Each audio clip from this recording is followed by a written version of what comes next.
the Rick Fuller podcast, presented by Rick Fuller, the team leader of the Rick Fuller team, which serves the San Francisco Bay Area and Sacramento County.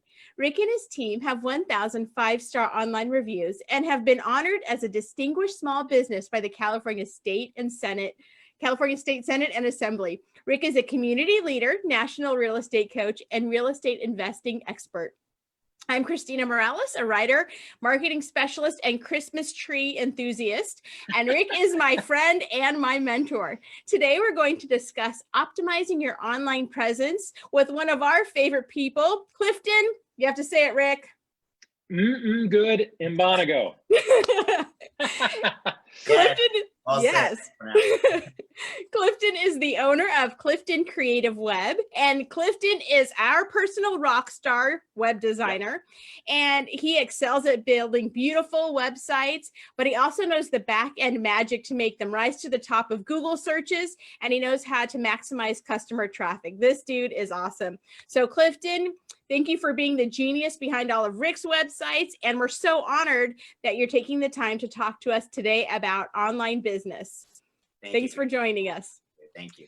So Rick, we've had Clifton on the podcast before, and there was so much great information. We couldn't cover it all. So we said, Clifton, you have to come back. We need you. So can you tell us a little bit about Clifton and how he's helped you with this aspect of your business? Well, Christina, thank you for hosting this podcast. You're absolutely right. Clifton is a wealth of resource when it comes to anything web design, actually anything online. And a lot of people can build a website or you can buy websites online. What separates Clifton from the rest of them is he's a student of the industry, knows the market, and his websites are both beautiful and they're effective. And I think that's important because a lot of places can sell you a beautiful website, but then it's never found. A lot of others sell an effective website, but it doesn't look very appeasing. And so Clifton provides both. We've been working together, Clifton, I'm thinking now 8-9 years. Is that about right? Yes, it's almost a decade. I know, and I'm surprised that in some sense, he still picks up the phone when I call because he has now built a ton of websites for us, both for our real estate business. He's built it for vacation rental properties, nonprofits. He's built it for real estate businesses and brokerages around the country that we work with. And I'll tell you, the common thread is that everybody loves working with Clifton. And they'll interview 2 or 3 others and they say, nope, that's the guy. And we're here 8 years later to say we're still building websites. Clifton, you've got 2 websites right now that you're working on for us. Yes. To build out and it's working. And so we're super excited to have Clifton. He does have a wealth of information, so make sure your pencil's sharp and you're ready to take notes. And Clifton, welcome back. Thank you. Thank you very much for having me, Rick. And I'm honored to be on the show. Thank you very much. Okay, so Clifton, I have one word for you. Coronavirus. I know it sounds like 2, but it's 1. The value of a great online presence has been necessary for 10, 20 years. We all know that, but boy, has 2020 shown us that you have to have an online presence. That's where it's at. Brick and mortar stores have been shut down and businesses all online. So what changes have you seen? How has it impacted online business? What have you seen from the front row seat? Oh yeah, what I've seen is a massive rush for businesses to get online as quickly as possible because what they realized is that it's one of the few ways left for them to be able to stay in touch with their customers or sell their services, or even just to give an update and let people know that they're still in business or they've modified their business in some way. The internet is the way to be able to do it now because everyone's at home and everyone's online, right? There's very little else to do other than either you're getting online because you have to do it for your kids' schooling, or you're doing it for work. But as soon as that screen is open, you're on the internet. And now you're going to be searching for services. You're going to be searching for food. You're going to be searching for things that you can't do now that you have to shelter in place. And the internet is the place. So if you have a business, if you have a product, you have a service, you have all that traffic, which is more than doubled now. So now it's become very important to have a presence online that can potentially help you stay in business in a tough time like we're having now. And my garage is evidence of all the boxes that I've ordered from Amazon and Macy's and more. So true. And Rick, it seems like 2020 has been a year of thinking outside the box. As a realtor, open houses became virtual. You incorporated more drone photography. We even started this podcast. So, what other ideas can you share with our audience about pivoting your online presence to stand out and to become more effective? Well, Christina, you're absolutely right. The world is very much becoming digital. Commerce is becoming digital. When Clifton and I first started, the website was an add-on. It was an additional thing that you could have. It was almost like you have a physical presence, and then for those who wanted to have to experience your company, your business, your service online, you'd provide that resource. Today, the roles have changed. Today, it appears that your online presence is leading the way, and your physical locations are only utilized when they're absolutely needed. And that's with your staff, and that's with, you think about restaurants, right? It is a perfect example. Few people are going to restaurants today, but a lot of people are benefiting from delivery or takeout. And the website has actually, in some sense, even taken the lead from their physical presence and be able to provide solutions. Therefore, those that didn't have a website or didn't have a web presence, because web presence, and one of the things that Clifton has taught us, is it doesn't happen overnight. This takes time to catalog. This takes time to build. That brand takes a while to begin to be recognizable in the community. A perfect example is some of the restaurants that we often have in our community. When we think of these restaurants, we don't think of takeout or delivery. We just don't think of it. We think about going there and dining there. We think about enjoying a meal there in their locations. And those businesses that didn't have an online delivery or takeout option, today, as of right now, as we're speaking, with the future shelter-in-place orders that are regionally based that we're experiencing, and some of the other coronavirus limitations, they're out of business. And so COVID has really accelerated, it has multiplied, it has really advanced, if you will, this online presence and the importance of a business to have online presence. You mentioned kind of what we've done in the real estate business, and we've taken that very seriously because we found that a lot of people want to view a home online before they ever go and make an appointment and walk through the property. It's almost as if it's reversed. People don't want to look at pictures after the fact, they want to look at pictures before. And so what we're doing is some creative work with digital photography, with videography, with drone footage, so we can capture not just that house, and not just the kitchen or the bathroom, but the entire area, the neighborhood, its proximity to public transportation, its proximity to local restaurants or malls or shopping centers, its proximity to schools and parks. And we've then taken those photos and we've provided some digital enhancements to those photos. And so, for example, we can give an example of what a property might look like at twilight. And so we take pictures where these are digitally enhanced to provide a photo, so what the property would look like twilight. Or we provide floor plans that can be utilized so that people can get an idea of where they would put their bed, or they would be able to apply their couch or their TV. And the property may be completely vacant, but we can use these digital renderings to give an example of how the property could be laid out and how you could decorate the home. And I think that's helping along the way of providing options, solutions that didn't exist prior to COVID.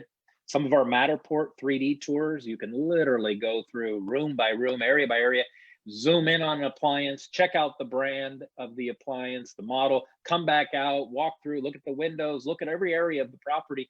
You do all that through a digital Matterport tour. Or even the video tours. We found a lot of homeowners, they absolutely love the video tours. They'll keep the video tour even after they sell the property. They're like, this becomes kind of a archive, if you will, or something that they can look back on and remember their home, and it becomes a sentimental piece. So technology is really changing the way that all business is being done, advancing and accelerating. Very, very rapidly, trends that existed before. And those businesses that are ahead of those curves they benefit from those. They gain market share. They're able to better serve the customer, provide better service and products. And those that are not on this pathway are finding it extremely difficult and exceedingly challenging to stay in business today. Mm-hmm. You're absolutely right. And Clifton, you work with a plethora of industries and businesses. Can you share with our small business owners ways that you've helped others think outside of the box to generate income and broaden their audience? I mean, we've all seen the prefab websites that you can make, but I mean, if people don't know they're there, they're not going to be able to access them. So you do so much more than just build a nice looking website. Yeah, I mean, the whole reason people are building a website is so that you can be found, right? Yeah. And now you have something like over 500 million websites that are released to the internet every single day. That's a lot of websites. It didn't used to be that way, so it was a lot easier to get found, you know, in the 90s and the 2000s. But now it's grown exponentially, right? And so, but one thing that hasn't grown though is the number of major search engines. If I asked you how many search engines do we have, well, you can name Google, there's Yahoo, and there's Bing, right? But people don't really pay much attention to Yahoo and Bing. It's really Google. And so there's really technically one main search engine that has to index all those websites. So you think when you launch a website today, they're not even aware of you until they've come and crawled your site, and then they have to figure out how to categorize your website and then where to rank it. And that whole process of getting you to rank and making sure that you're relevant has evolved so much. So now they want to make sure that you're relevant, because one of the things that the search engines are fanatical about is making sure that they're delivering exactly what the user is searching for, right? So they want to make sure that, hey, if you're searching for, let's say, the best realtor in Antioch, then they want to look at that website and say, okay, wow, he's got, you know, his locations are there. He's got the right type of content on his website. He's got tools that people can use to search for properties. He actually has offices in Antioch. He has testimonials from people in Antioch, and so on and so forth. And he's got all these backlinks and all. And they say, hey, this is the most relevant person for this search. And then they deliver that search to your screen or to your browser so that you can go ahead and click on it. And that's how you get traffic. So nowadays, when Rick was saying that this takes time, I feel unless we get another major search engine or several other of them, which is highly unlikely, it's going to take longer and longer to rank the longer people wait to get online. And today, the reality of it is when I first started in the internet, gosh, I've been in this space for about almost 21 years. But now the way the world is working, it's really internet first, right? Somebody says, hey, let's go eat. What do? They pull out their phone and they look on Yelp, right? They want to, why are people doing that? Well, a lot of it has to do with time. Before I spend my time driving all the way down to the restaurant, I want to make sure that they have good food, people have good experiences, that they have a website. Or maybe now that we're in a lockdown, maybe I can order from them and I can see what they're doing. Or, I want to buy a house, but I don't want to expose myself by going out there. So what am I going to do? I'm going to go and see, who's a realtor that I can talk to? It's going to be somebody that has a website, right? Because I'm going to look online first, then their website's going to pop up. Then I'm going to go there and I'm going to see the listings that they have. And then if they have the Matterports and they have the visual tours and they have the links and things like that, I'm going to go through all of that. And then now I've already built, without the realtor could be having lunch or dinner with their family. Without them doing anything, I've already started building a relationship with them, and I haven't even met them yet. I've started seeing everything else. So by the time I see Rick, I'm ready to buy the house, right? Or I'm ready to sell a house. So the website is probably one of the most, I would say, dedicated employees a business owner can have. It says exactly what you want it to say. It doesn't take time off. It never stops talking. It's constantly selling you. It doesn't sleep. No 1099s at the end of the year. You don't have to do anything. You just have to tell it what to say, okay? And then do the work to make sure that you get found. And that's where I come in.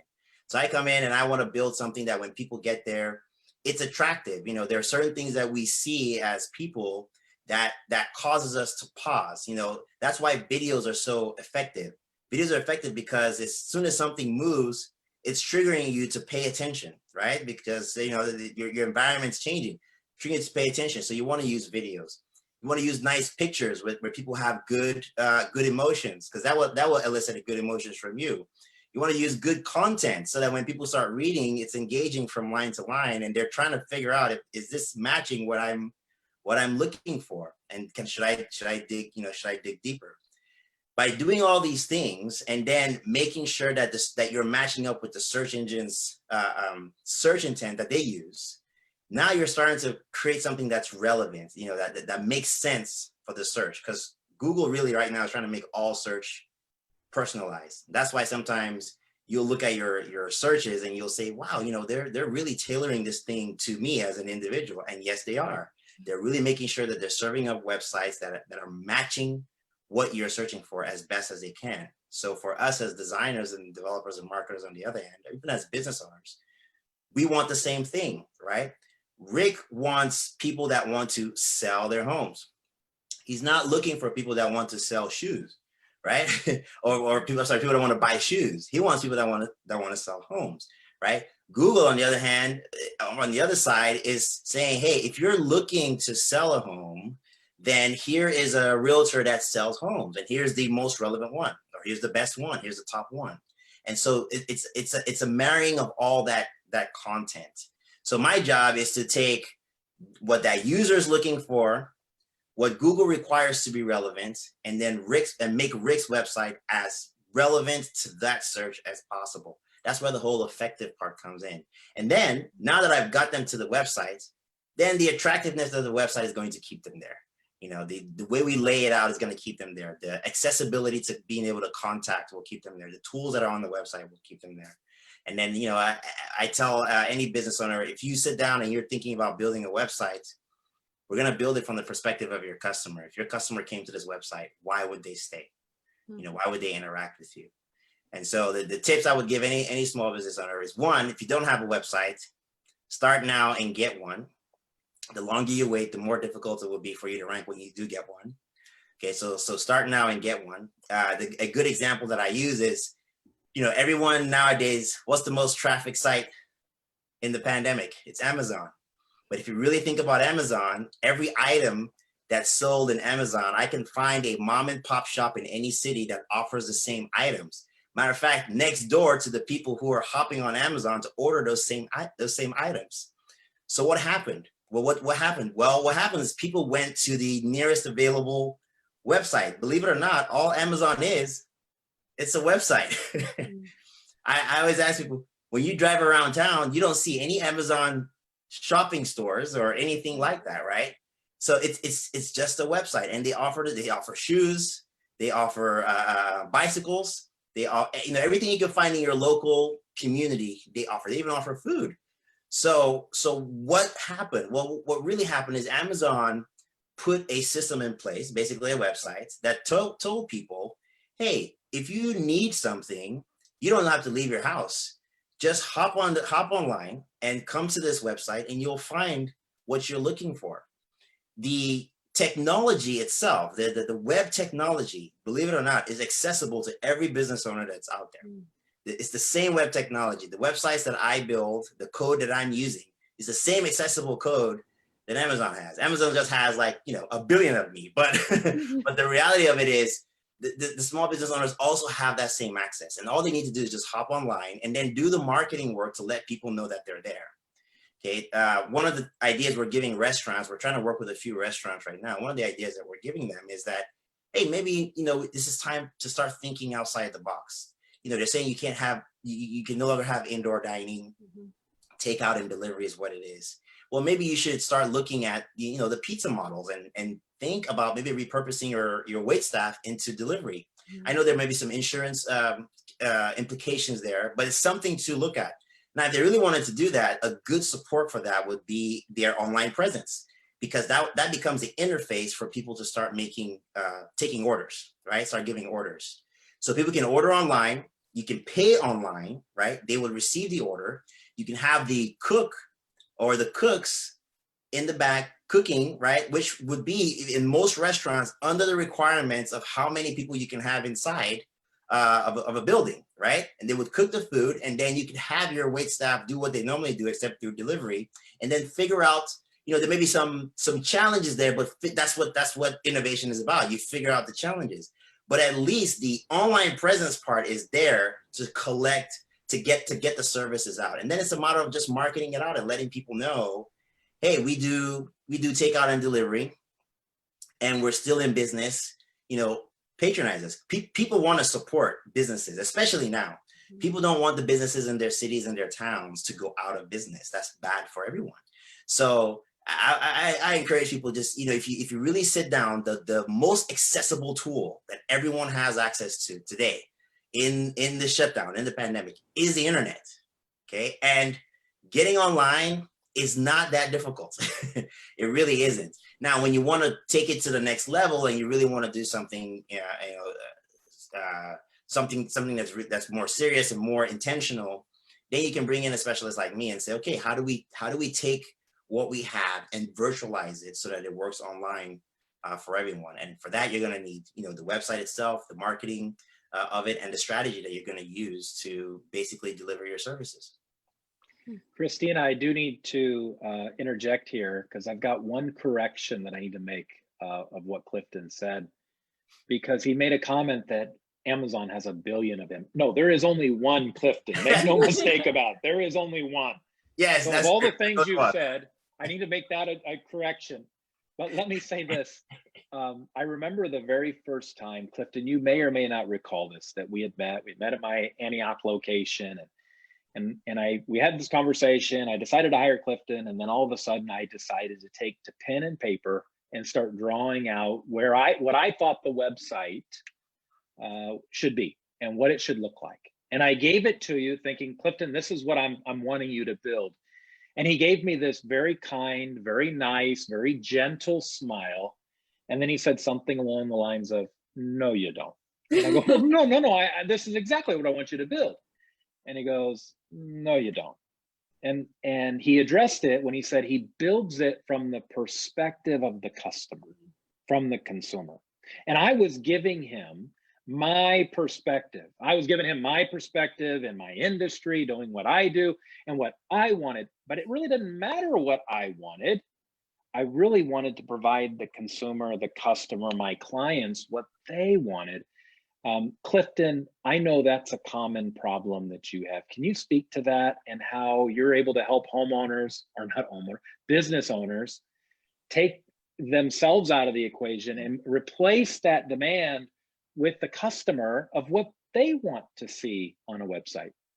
Yes, it's one of the more challenging areas for a business owner to recognize that it's not their website, it's their customer's website. And a lot of it comes from I think there are, back in the day, the web was more like fine art, which one can look the best. And it was always from the perspective of the business owner. I want my colors and my brand and my this there, and it was all about them. I want my logo to be as big as possible. And where are they getting that from? Well, they're getting it from marketing in the real world, right? If I were to put up a billboard on the freeway, I would want that billboard to be really big. I want them to see me, right? But it's actually the complete opposite online. I'm sorry to say this, but online viewers and searchers are very selfish. They only care about themselves. It's more about what's in it for me. Like, what can I do on this thing, right? So I have to help business owners understand that it's no longer about fine art design. It's more about intelligent, influential design. How are we going to influence your customer? How are we going to compel them to take action? Well, the best way to compel them to take action is to put what they're looking for in the forefront and put yourself more in the background, almost like you're a guide. A guide kind of guides you around, but a lot of times guides are very they almost put themselves subjugated to you. They're not commanding you and saying, here I am, your guide. It's usually, hey, here's where you can go and here's what you can do. And then they guide you along.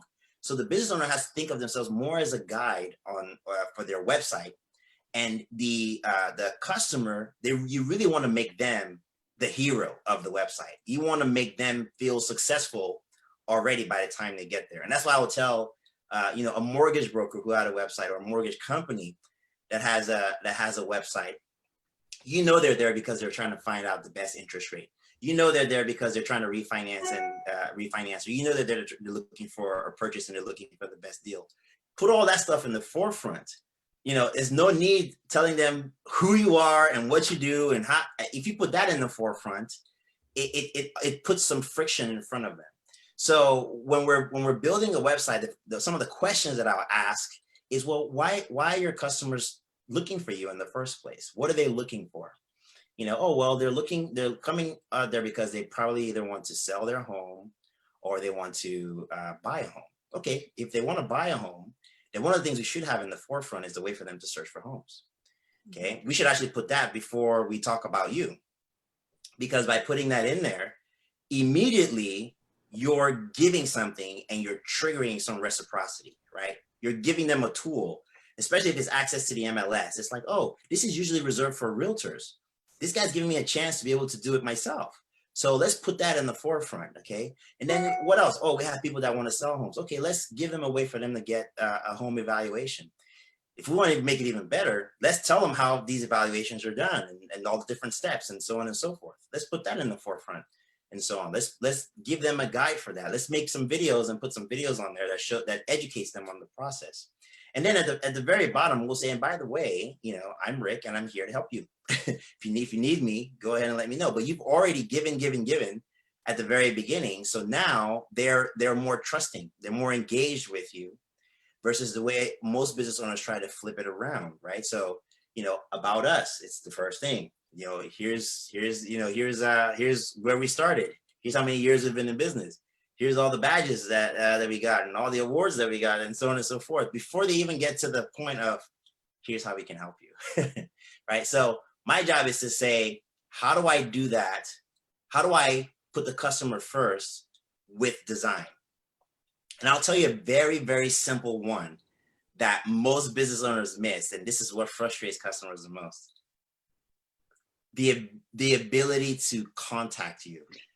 It's buried somewhere on the website, right? So everything else is there, but there's the phone number, the contact information is buried somewhere far away. And that's why if you look at almost 100% of my websites, the contact for the business owner is usually top right? Top right is usually a bright button in some way, or it might be a link, but the contact is very prominent, and it's very prominent again in the bottom, because it's one of the most frustrating things for a lot of people who are searching is, oh, there's no way to contact them, or it's really, really buried somewhere. But even by simply putting a easy contact button on your website in a place where it's easy to find and it's on every page, already you're getting a lot of appreciation from your potential customer. I remember, Clifton, when you taught me this lesson, and we began removing all photos of me and replacing that with successful client experiences, where you actually have a client walking in and they're getting the keys to their home and they got a big smile on their face, or they're selling the home and they did well on the sale of the property. It was a smooth experience. They got the highest, like you could see that in their face. And then I'm way down at the bottom saying, hey, we're here to help. And in some sense, you said it right. And Donald Miller actually wrote a book about this called The Brand Story, where he says, look, you're the guide, they're the hero. You're the Mick, they're the Rocky. You're the Yoda, if you will. They're the Skywalker. Like, you're just the guide in this process. They make them the hero. Make the customer the hero. Give them the what's in it for me. Yes. And the other thing that we talked about was, in some sense, websites become really good websites become caveman speak. Speak. Yes. Instead of a long paragraph, flowing statements that's, it's long paragraph or several paragraphs, a novel written on the front of it, it's search here, contact here, right? It's so sell here, buy here, guaranteed offer here, resources here. Like, it's so simple. It's caveman speak rather than these long flowing paragraphs that nobody takes the time today on a website. You think about most of the websites today, you look at some of the most popular, Google, there's more white space on Google than anything else, Yeah, right? and And almost it's no images. and it's caveman speak, and they don't even have to say search. They just have an empty box, and Yes. it communicates. It speaks volumes. There's no clutter. There's no there's no ambiguity. You know exactly what to do, and the contact us is, I think, part of that process. Yeah, yeah, that's definitely a part of that process. Same thing with also having calls to action, right? Because Yeah. not now when they're there, it's always good to strategically have some kind of call to action to tell them what the next step is or what to do. And I try to place those at different areas, different strategic areas, because if they've gotten enough information and they say, okay, now I want to connect with somebody or I want to do something, you have to give them an action to take, and people like that. People like, that's why a lot of times you go to e-commerce website, it says buy now, right? That's the most prolific one. But even on any website, on a real estate website, things like search, that's a call to action. That's that's an action for them to take. The more actions you can get people to take on your website, the higher likelihood they're going to do business with you. Contact me is a call to action. Find out what your home is worth. That's a call to action. Calculate your mortgage payment. That's a call to action. So having all these different calls to action on your website, actually way more important than about me and here's all the things we've done and so on, which is important as well. But a good place to put that is on the about page, or maybe at the bottom of the page, after you've let them know that we have the services, we have the products, we have the team that's ready to serve you. And then you can start introducing yourself. Some of the call to actions that we've used, some of them are search and some of them are get an evaluation on your home here, and we have all of that. But then some of them are a little easier, like download this manual or download this ebook. I know, Christina, you and I put together an ebook about the Great Migration of what's happening in the Bay Area and all those that are moving from the Bay Area to Sacramento. And we have offices in both locations. We're able to serve our clients in both. And we put together an ebook, and they can download that ebook on our website, or how to sell a home or how to buy a property. All of these are ebooks, and sometimes people aren't ready for, okay, I want to speak to somebody. I just want to learn a little bit more. And that can be a great call to action too. Yes, that is giving them something that anytime you can give something, it's very, very powerful. It links them to you. When they see that ebook, they're like, okay, I got this from here. And so when that, if they're not ready to move at that point, when they do get ready, that's where they're going to go to the person that provided them with the info. Yeah. So Clifton, what are some ways that you market so people can find your website? You alluded to that earlier. So we have a beautiful website. How do we get people to find it, go to it? Well, the first thing is nowadays your website has to be active. Long gone are the days where you can just throw up a website and leave it there and have nothing happen. If Google comes and indexes your website and there's nothing new, there's no reason to index it anymore. There's no reason to crawl it anymore. It's the same thing, right? But when you start populating it with information, right? So now you're writing an article or you're writing a relevant blog or something like that. Now they can come and read it and crawl it and say, oh, this might be useful information for these searchers. So now they index it and they're ready to serve it. That increases traffic to your website. Here's the other benefit of it is when you write something really good, sometimes other people on other websites will link to it. Mm-hmm. And when they link to it, that also drives up your visibility. Okay. If you're doing things like getting reviews on your Google My Business, but you also have reviews on your website as well, sometimes those two can link to each other and help drive up your visibility. We also do something called on-page search engine optimization. All that means is that every page is usually dedicated to a critical search term of some sort. For example, people search for the top realtor in Antioch, right? Or the best realtor in Brentwood. Or they might even search for something that has to do with something they want to do, like how to sell my home fast or something like that, right? So having information in there and then having that same search term plugged into critical places, the meta tags, the body of text, linking to other resources, and so on, that also helps drive your website up in the search engines. Now, when someone does a search, and you'll notice in the front page of Google, besides all the ads and the maps, there's about 10 slots where people have organic traffic. There's about 85% of people go to the organic traffic because they assume everything else on there or is advertising. And we're all trained to sort of be numb to advertising. Now, advertising does work. Paid ads do work in some cases, but it's a smaller amount of people that click on paid ads than go to the organics. I'm sure you've probably done a search and you saw ad, and as soon as you saw it, you just move straight down until you saw those organics. That's what we're really looking for, that and the maps. The maps is, what the maps is doing is it's saying, hey, for what you're searching for, here are the closest people to you that can provide that service. So the maps are always going to switch around and change. And that's why in the very beginning with Rick, one of the things we wanted to do is we wanted to dominate maps. We wanted to make sure that no matter where you were, whether it was Antioch or Oakley or Pittsburgh or so on, you know, we wanted to make sure that the Rick Fuller team or Rick Fuller Realtors location would show up in those maps so that people will know that this is the closest place you can go to get the service, to get this real estate service. But included in that also, we also wanted to show up in the organics. So if we can show up in maps, we can show up in organics, we know we're gonna get majority of that traffic.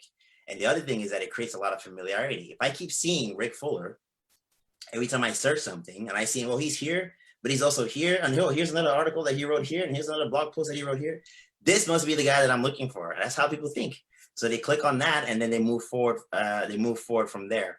So the way I help business owners is I help them get those placements, and the way to get those placements is really by posting content to the website and optimizing your meta tags, building the backlinks to increase your domain authority, to increase your page authority for those specific searches. And now we have great tools that have come out since then, where I can actually look at a search term and see how many people are searching for that term, right? So if I can see that, okay, there's about 2,000 to 3,000 searches for the search term, how to buy a house in Antioch, for example, then I can tell Rick, I say, hey, Rick, this is a term that we can optimize for, and we can get like 2,000 people seeing us show up for this every single month. We'll get a percentage of that, and that adds to our traffic. The more traffic you get to your website, the higher the likelihood you're going to get phone calls and submissions if you provided the opportunity for that on your website, and you're getting it organically, right? So you're not paying for this traffic like you would if you were getting an ad, and it's not traffic that drops off. You'll always rank for that keyword if your article is relevant. And as you're building this sort of library over time, your whole web presence in general, right, is becoming even more and more relevant. And the likelihood and if your competitors are not doing it, now you're just the main person in town. So this is the place, Google's just gonna say, this is the place to go for all things real estate. This is where you need to go. And the more people start seeing your information, start seeing it repeatedly, the more traffic you'll get. I want to talk for just a moment, Clifton, and get your feedback on an observation that I've had in the last nearly 10 years you and I have been working together. And it's the power of Google My Business. The power of Google My Business married to a great website. Like these two, they're the 1-2 punch, if you will. Yes. And they're like the bread and butter of the online presence. And here's what I found very interesting. Few people actually pay attention to either the website or Google My Business. And Google My Business has found a way to prioritize which businesses you ought to look at. Like if you just do a search for a local restaurant, you're going to find that Google My Business prioritizes. And they prioritize it based on location, as you've talked about, and also based on reviews and relevancy to your search term. And then they'll prioritize it. You're not prioritizing it, they are prioritizing it. Then the second part that I found to be fascinating with Google My Business is they've created the fastest point to connect to you. Call, directions, save, reviews. Like they give you exactly what you want with the fewest amount of clicks. Well, a study was done from Amazon, and Amazon discovered that when they created a process that took less clicks, they sold more product. They sold more services. So the less clicks that you have online, the more business that you're going to do, and the more convenient that you make it for the person searching. And so Google My Business has become a powerful staple to prioritize businesses that are proactive, not those that are reactive, but those that are proactive and intentional with their web presence. It prioritizes them, and then it makes it easier for them to connect with you and get the directions and all the information that they need, or simply to call you, and they create that pathway with less clicks. Do you find that Google My Business is continuing to grow and expand really their presence online? Oh, it's a key cornerstone right now Yeah. in terms of search. Google My Business is extremely important, and the more optimized that that business listing is, the better that it is. Because even for the most part, a lot of people, once they do that search and they see the maps and they see the little icon that say, "Oh, these are the three that Google has said, you know, are the most relevant to me in the maps." That maps is coming from Google My Business, and so now you click on it, and like you said, it's just the exact choices that you need. Do you want to call them? Then go ahead and call. You want to visit their website? Here's a link to the website. You want directions to this business? You know, here are the directions. And in some cases, depending on the business, they might even list some of your products and services. For instance, I'm sure if you've ever searched for a place to stay, right? Sometimes they'll show these lodging areas, and then they'll show the prices of the different rooms right there. And then sometimes there's even a book now link right there. So they've even tailored it to the type of business that you have. And in some cases, you can actually tailor it yourself. So if you're a plumber that accepts appointments, you can actually put an appointments link in your Google My Business where people can book appointments directly, you know, reducing the number of clicks that it takes. You know, sometimes people may not even need to get, you know, to your website. So it's become really important now to figure out how to make sure that you're showing up in Google My Business. And there are several ranking factors that Google uses, like you said, to prioritize, you know, who's going to show up there. The first one is that sometimes it can be by default. So if no one's really optimizing or doing anything, then just like any other scraper, they'll just put the information up there and then try to prioritize it themselves. But the other powerful piece is if they see that there's some intention behind this Google My Business listing. And what does that mean? Well, they've taken the effort to get reviews. They've taken the effort to respond to some of these reviews. They're putting up posts on their Google My Business page. You know, they've added pictures, they've added videos, they've added links back to their website. They've put a good description. The address on the Google My Business matches the address on their website. There's a link from their website to the Google My Business. So all these intentional efforts to optimize that Google My Business makes a huge difference in helping that business show up in that what we call the 3-pack, where you're showing up now. And if you notice, the Google My Business listings show up above the organic results and then directly below the advertising results. So they get a ton of traffic. So if you're able to show up in there, and you've won 3/4 of the battle. The rest of it is just simply now familiarity. So I see you in Google My Business. Now I'm seeing you in the organics. Most likely you're going to be getting most of the traffic. So Clifton, time and money are always short. So what should the small business owner do? Like we talked about blogging, keywords. We've talked about Google My Business. There's social media. Is social media worth it to get people to your website? So what should people focus their time and money resources on? You know, this is the answer is yes. All of it. All of the above. Yes. But you know, this is a great question.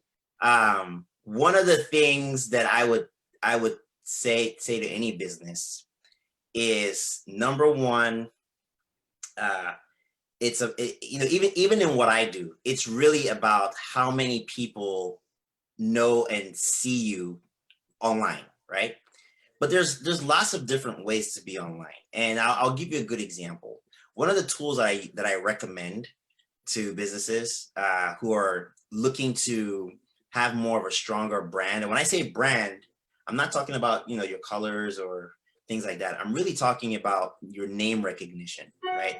Mm-hmm. So name recognition is very, very powerful.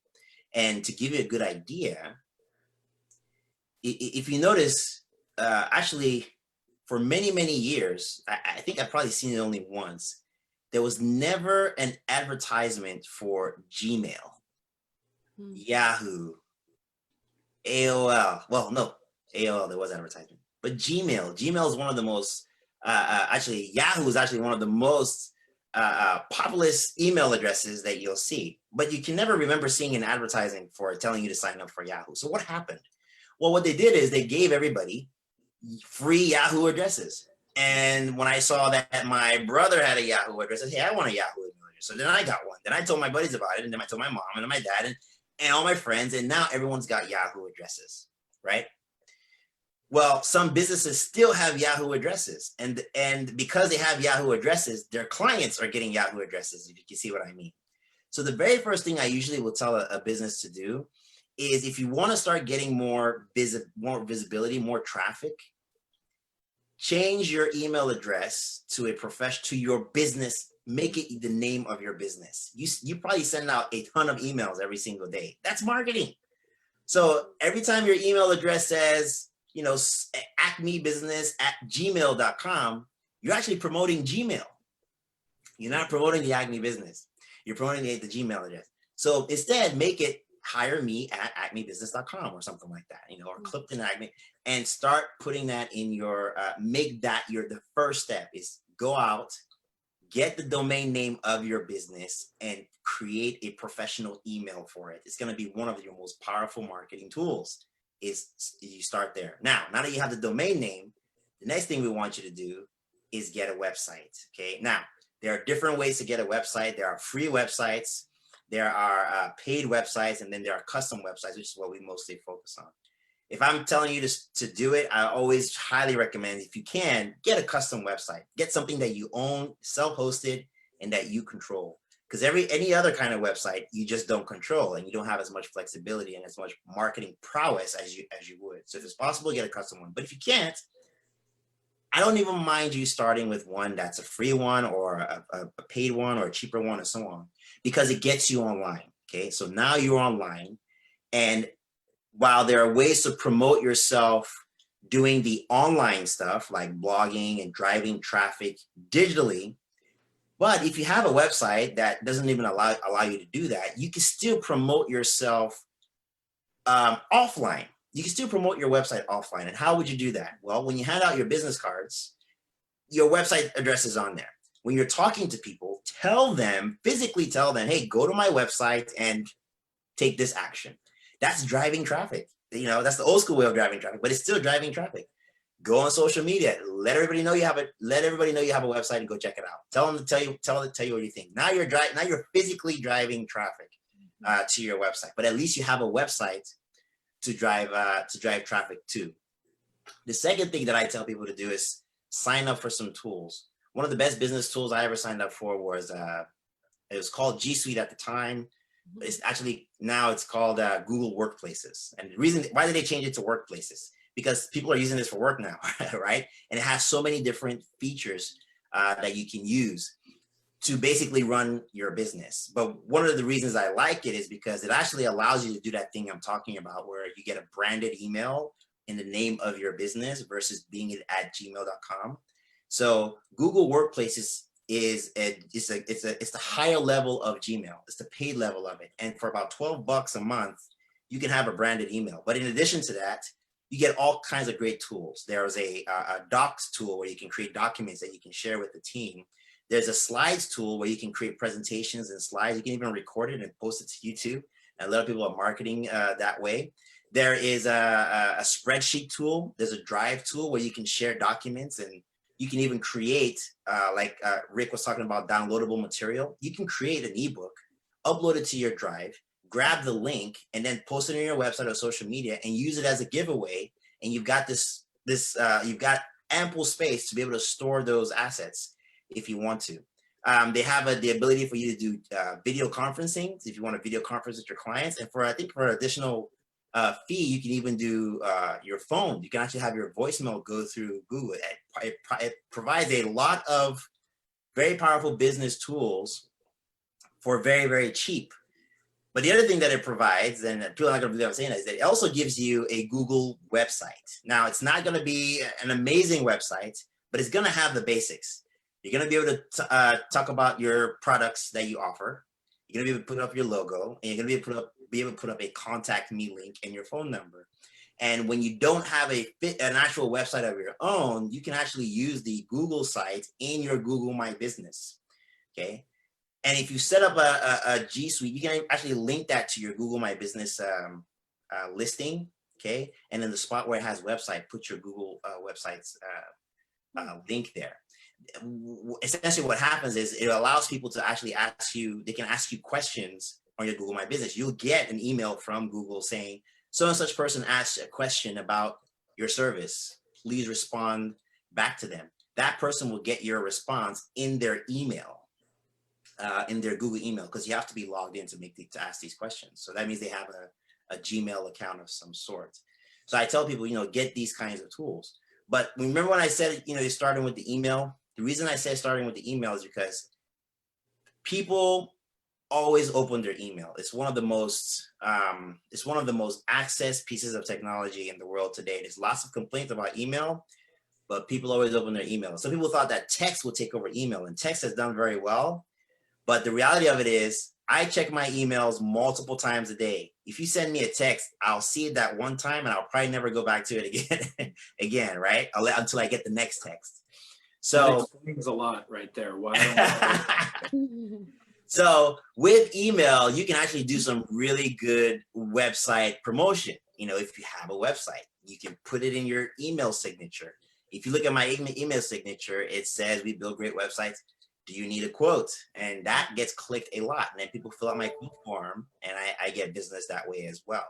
But it's a great way to start promoting yourself and promoting your brand and driving traffic in a scenario where you're kind of stuck behind a digital device, right? You can start with that. And then I just say, fight as hard as you can. Make it a big priority to have a branded web presence. It's critically important. It's as important today as it was setting up a physical virtual store back in the day, okay? If not more important. And the reason I said a lot of, sadly, there's still about roughly 75% of small businesses that don't have a web presence, that don't have a website. Right now, today, it's become very important. People are kind of behind the 8 ball, and they're scrambling, trying to figure out, okay, how do we get online? So you've got the clothing store who's been selling clothes successfully for years, and now no one can go to the clothing store. They didn't have a website that had e-commerce, or they didn't have a website at all.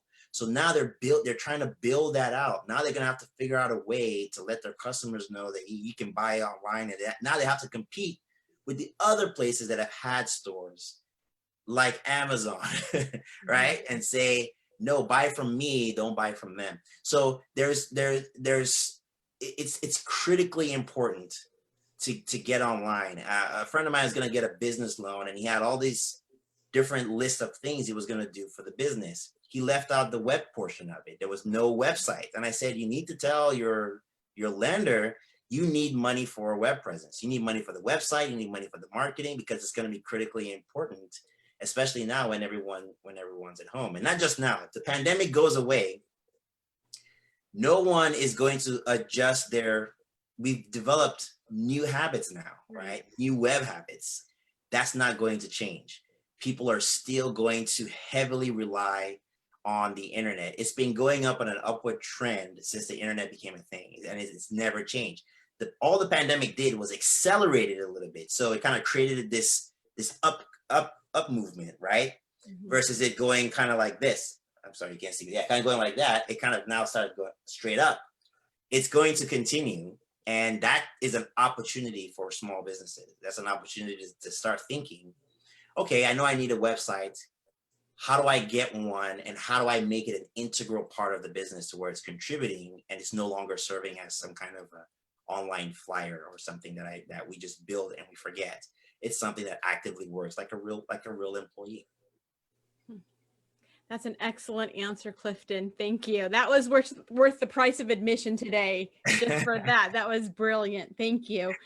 And Rick, this is our last podcast for this year. We're going to do a great webinar next week for agents about the market in 2021.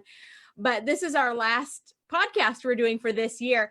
And so I can't think of a better person to give our listeners and small business owners and agents just a word of inspiration as we close 2020 and get into 2021. So can you leave us with just a word of encouragement? You bet, Christina. You're absolutely right. For small business owners, 2020 has been crazy. It has been uncertain. We haven't known what's next. We've gone through all variables and still more variables to come. And because the world is crazy, it doesn't mean you as a small business owner should be crazy. I love the quote that it takes a steady hand to hold a full cup. And what happens is when we add to that craziness, what ends up taking place is we cause craziness amongst the consumer, amongst our team members, our employees. So you may not know everything that's coming, but there are a few things you probably do know with certainty. Hold on to those things. There was a book written by Ken Blanchard several years ago. It was a very small book, maybe 80 pages or so. It's called Who Moved My Cheese? Who Moved My Cheese? And the premise of the book is that in markets, in industries, in business, opportunities are constantly being moved. If you're living in craziness, when they said shelter in place, you sheltered your body, you sheltered your mind, you sheltered your business, you shut everything down, you're going to have a hard time recovering. Look, where did the cheese get moved? Where are the new opportunities? In restaurants, the old opportunity was to dine in. Today, it's delivery, takeout. Clifton talked about that. In other businesses, the opportunity may not be like in our business. We may not be showing as many houses in person, but we're illustrating a lot more of them online. And I talked about how to do that. So the cheese is being moved. Are you going to stay where the crumbs are, or are you going to stay or are you going to go find the new opportunities?